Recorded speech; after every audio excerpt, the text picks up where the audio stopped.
Let's look at some nice applications of solving linear systems. No doubt you've already seen many applications of solving systems of linear equations, but I want to look at a couple that are maybe a little more interesting and maybe a little less contrived. One good example is balancing chemical equations. So, some chemical equations are very sort of small and simple and easy to balance just by kind of looking at them. But more complicated reactions like this reaction, it can be kind of hard to do all the bookkeeping to keep track of all of the different atoms that are playing a part in the reaction, especially if any particular element shows up in lots of different places, like oxygen in this reaction. Fortunately, linear algebra can help us. So to balance a chemical equation, right, this on the left-hand side of this arrow are the reactants going into a chemical reaction, and on the right-hand side are the products that come out.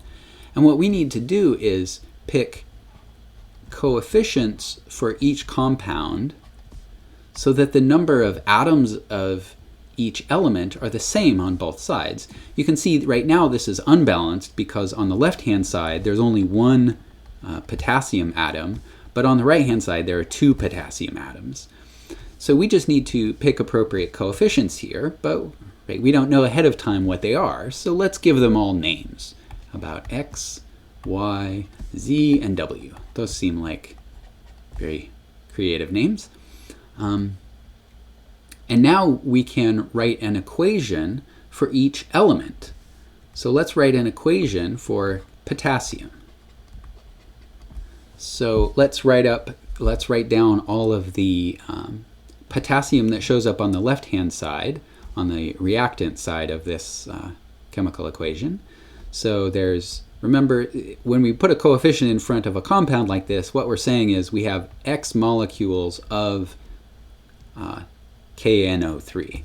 So what we need to do is now write down how many atoms of potassium there are in the reactant side and in the product side. So in the reactant side, this is the only place where potassium shows up. So there's one atom of potassium in KNO3, but we have X molecules of KNO3, so that's X times 1 atoms of potassium. In H2CO3, there's no potassium, so 0 times Y. That has to be equal to the number of potassium atoms in the product side of the equation, right? Because this is a chemical reaction, not a nuclear reaction, so we have to conserve the number of atoms of each element. So let's see, there's Z molecules of K2CO3, so we're going to have 2 times Z atoms of potassium coming from this term, and then there's no potassium coming from this last term, so 0 times W. Usually, of course, you wouldn't write out the terms that have 0, but I'm trying to make a point here, so let's just go with it for a minute. You can see that this is a linear equation. Let's move everything to one side so that all the variables are on the same side. We have x, and then there's 0y, so I'll leave a space for that, minus 2z, and then plus 0w, so I'll leave a space for w, equals, and then there's nothing left on the right-hand side, so equals 0. That's just for potassium. Right? Notice that reactants are positive and products show up with a minus sign because they were on the right-hand side and then we moved them to the left. So we can do this exact same thing for all of the other elements that are taking part in this reaction. So let's do nitrogen next. So for nitrogen, we have 1 times x, and then no y's, no z's, and then 1 times w coming from this last piece. This last piece is a product, so it gets a minus sign. And not here, it's minus w over there, equals 0. So that's the equation for nitrogen. Now we need oxygen. Oxygen is the interesting one. So let's see, 3 times X, because for every molecule of KNO3, there's 3 atoms of oxygen. So 3X, and then 3 times Y, 3 times Z. But remember, this K2CO3, that's a product, so it gets a minus sign, minus 3Z, and then minus 3W equals 0. All right, so next, I guess, carbon or hydrogen, either one. Let's do carbon first, I guess, because I said it first.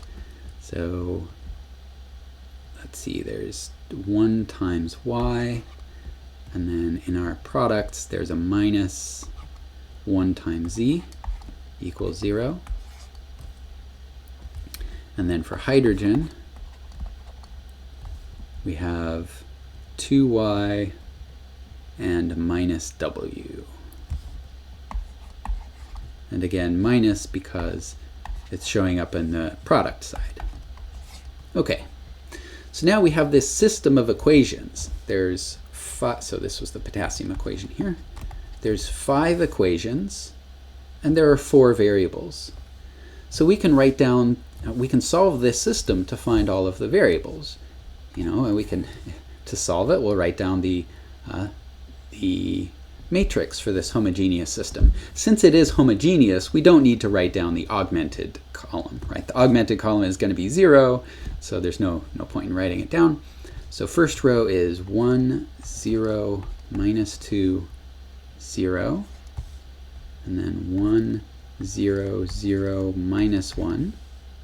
Third row is 3, 3, minus 3, minus 3.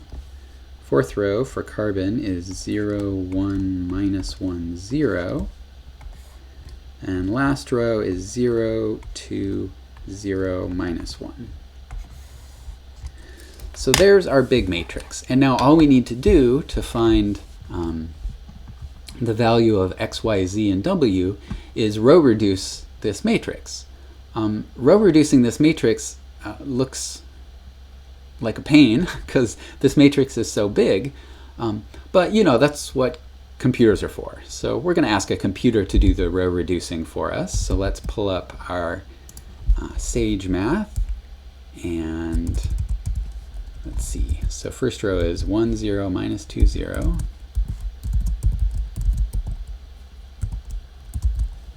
Next row is 1, 0, 0, minus 1.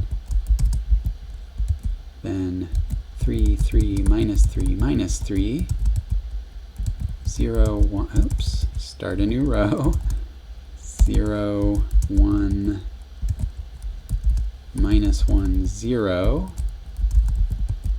And 0, 2, 0, minus 1. Okay.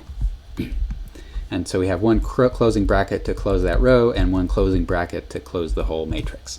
All right, so now we can hit evaluate, and there's our row echelon form. So when we reduce this, we get 1, 1, 1, and then a row of zeros, 2 rows of zeros.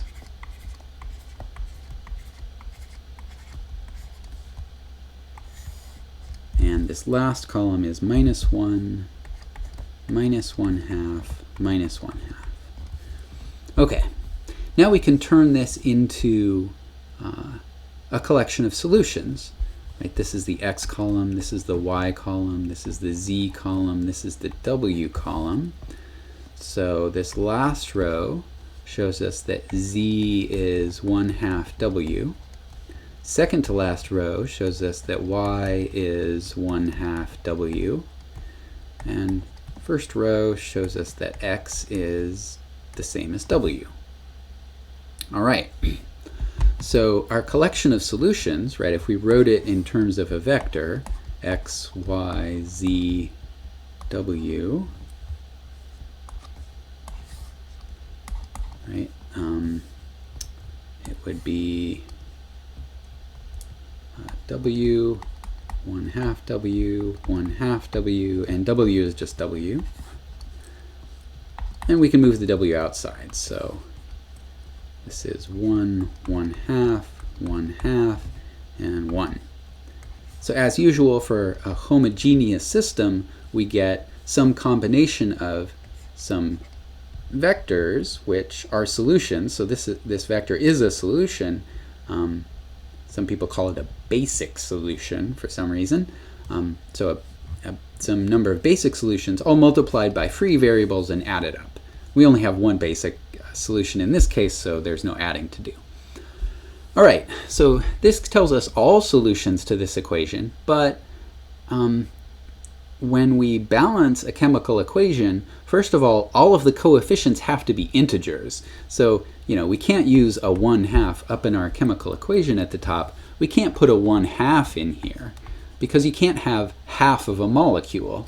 That doesn't make any sense. So what we need to do is choose a solution, the smallest solution, where all of these things are integers. So W equals 1 won't do it. To get these things to be integers, we need to choose W to be 2. Remember, W is a free variable, so any choice of W produces a solution. We want the smallest choice of W that gives us all integers. So W equals 2 will do that, and that gives us the solution 2, 1, 1, 2. So way back at the top, the appropriate coefficients here are 2, 1, 1, 2. All right, nice. Let's try one more. How about this one?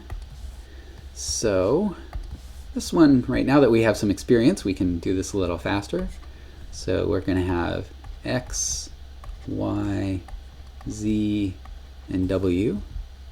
So for silver is Ag, right?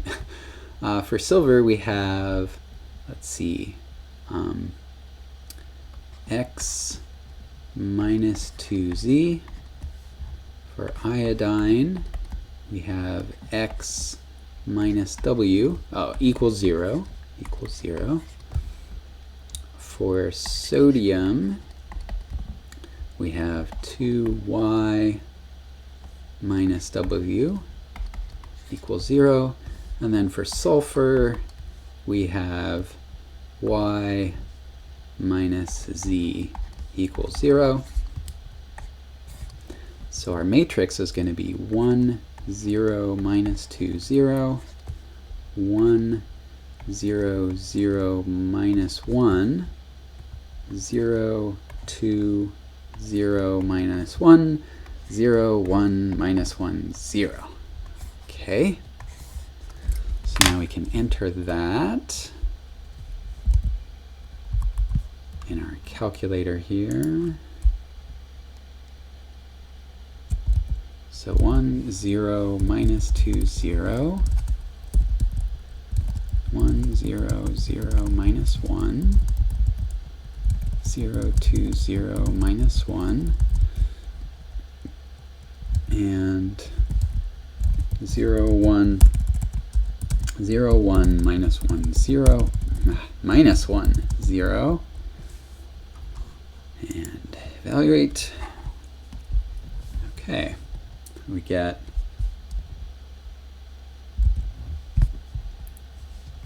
so this row reduces to 1, 0, 0, minus 1, 0, 1, 0, minus half, again 0, 0, 1, minus a half, and then a row of zeros. All right. So first row tells us that X is equal to W. Second row says Y is minus a half or plus a half W, and Z is also plus a half W. And now I see this actually, by coincidence, is exactly the same as the last one. Right? We're going to get W times 1, 1 half, 1 half, 1, which I think is the same as the last one. And so we need to choose W equals 2, we get 2, 1, 1, 2. And so our coefficients are 2, 1, 1, and 2.